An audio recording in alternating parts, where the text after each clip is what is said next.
அதிரடியான புரட்சிகரமான performance by புது இந்தியன் டீம்னே சொல்லலாம். அது என்னப்பா புது இந்தியன் டீம்? என்ன புரட்சிகரமான பெர்ஃபார்மன்ஸ் அப்படின்னு கேட்டீங்கன்னா, இந்த வீடியோல ஃபுல்லா சொல்றேன். வாங்க வீடியோக்குள்ள போலாம்.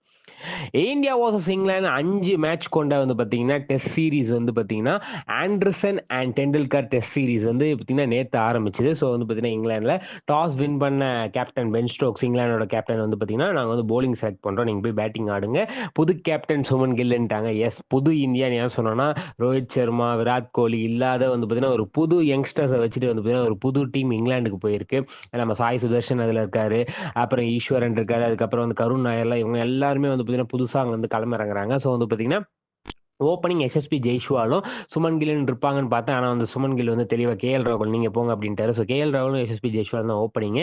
ஸோ வந்து பார்த்தீங்கன்னா, இதே டேட்ல வந்து பார்த்தீங்கன்னா, டெபியூட் ஆனவங்க வந்து பார்த்தீங்கன்னா, ஜூன் 20ல வந்து பார்த்தீங்கன்னா, டெஸ்ட்ல விராட் கோலி, சௌரவ் கங்குலி அதே வரிசையில சாய் சுதர்ஷன் எப்படி பெர்ஃபார்ம் பண்ணுவாங்கலாம் யோசிச்சு மேட்ச் ஆரம்பிச்சது 2 பேரும் அதாவது கேஎல் ராகுலும், எஸ்எஸ்பி ஜெய்ஷ்வாலும் வந்து பார்த்தீங்கன்னா, ஒரு சூப்பரான பெர்ஃபார்மன்ஸ் பண்ணாங்க.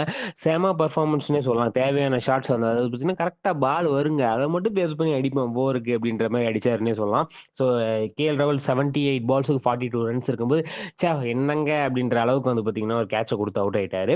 ஸோ அத தொடர்ந்து எஸ்எஸ்பி ஜெய்ஷ்வால், சாய் சுதர்ஷன் உள்ள வராரு. "எப்பா இவங்கலாம் டெபியூட் ஆனனால நீ தான் டெபியூட் எப்படி ஆடப் போறன்னு" இருக்கும்போது, அது தேவையில்லாத அது ஒயிட் பால் அடிச்சு கேட்ச் குடுத்து வந்து பார்த்தீங்கன்னா, டக் அவுட் ஆயிட்டாருன்னே சொல்லலாம். டக் அவுட்டா? என்னங்க சொல்றீங்க? சரி விடுங்க நாளைக்கு அவருக்கு வந்து பார்த்தீங்கன்னா, இது ஒரு உத்வேகமா இருக்கும் அப்படின்ற மாரி வந்து பார்த்தீங்கன்னா, போயிட்டாரு. அதைத் தொடர்ந்து கேப்டன் சுமன் கில் வந்தாரு. அது வந்த நேரம் எஸ்எஸ்பி ஜெய்ஷ்வால், "அண்ணே நான் அடிக்கிறேன் பாருங்கண்ணே" அப்படின்ற மாரி ஒரு நல்ல பெர்ஃபார்மன்ஸ் மேனேஜர் முன்னாடி வந்து பார்த்தீங்கன்னா, எம்ப்ளாயி எப்படி குடுப்பாரோ அந்த மாரி குடுத்து வந்து பார்த்தீங்கன்னா, 159 பால்ஸ்க்கு 101 ரன்ஸ் எடுத்து வந்து பார்த்தீங்கன்னா அவுட் ஆயிட்டாருன்னே சொல்லலாம். செஞ்சுரி அதுக்கப்புறம் வந்து பார்த்தீங்கன்னா, பயங்கரமான ஒரு செலப்ரேஷனும் பண்ணாரு எஸ்எஸ்பி ஜெய்ஷ்வால். ஸோ வந்து நல்லா அடிப்பார்ன்னு எதிர்பார்க்கும்போது செஞ்சுரி அடிச்ச கையோட வந்து பார்த்தீங்கன்னா, செஷன் பிரேக் விட்டாங்க. அந்த பிறகு வந்து பார்த்தீங்கன்னா, போல்ட் ஆயிட்டாரு பென் ஸ்டோக்ஸ் பால்ல. ஸோ அதைத் தொடர்ந்து வந்து பார்த்தீங்கன்னா, ரிஷப் பண்ட் "எப்பா T20ல ஆட மாட்டேங்கிற. ஆனா டெஸ்ட்ல T20 ஆடுறியே" அப்படின்ற அளவுக்கு வந்து பார்த்தீங்கன்னா, சூப்பர்வான ஒரு பெர்ஃபார்மன்ஸ் குடுத்தாருன்னே சொல்லலாம். 102 பாலுக்கு 65 ரன் ஆடிட்டு இருக்காரு மனுஷன். எல்லா பாலும் 6, 4க்கு அடிக்க தான் ட்ரை பண்றாரு. அது அது வந்து பார்த்தீங்கன்னா, டீமுக்கு ஒரு ஆள் அப்படி வேணும்னு நெனைக்கிறேன் நானு. அது பார்த்தீங்கன்னா, டெஸ்ட்ல T20 ஆடுற மாரி ஒரு பெர்ஃபார்மன்ஸ் வந்து பார்த்தீங்கன்னா, கண்டிப்பா ஒரு ஆள் வேணும். அது வந்து ரிஷப் பண்ட் தான். ஸோ வைஸ் கேப்டன் வேற. ஸோ அப்படி போயிட்டு இருக்கும்போது, அந்த பக்கம் கேப்டன் என்ன ஆனாருன்னு கேட்டா, தன்னோட முதல் டெஸ்ட் மேட்ச் கேப்டனா பண்ற சுமன் கில் செஞ்சுரிய பதிவு பண்ணாருன்னே சொல்லலாம். 175 பாலுக்கு 127 ரன். ஸ்டில் 2 பேரும் வந்து பார்த்தீங்கன்னா, ரிஷப் பண்டும் சரி, சுமன் கில்லும் சரி வந்து பார்த்தீங்கன்னா, பேட்டிங் ஆடிட்டு இருக்காங்க. ஏன்னா செலக்டிவ் ஷாட்ஸ் ஆடுறாங்க. ஏன்னா ஏதோ சுமன் கில் கிட்ட வந்து பார்த்தீங்கன்னா, ஒரு மாற்றம் தெரியுது. கேப்டன்ற ஒரு மெச்சூரிட்டி வந்துருச்சா என்னன்னுலாம் தெரியல. ஒரு நல்ல செலக்டிவ் ஷாட்ஸா சூப்பரா ஆடிக்கிட்டு இருக்காரு.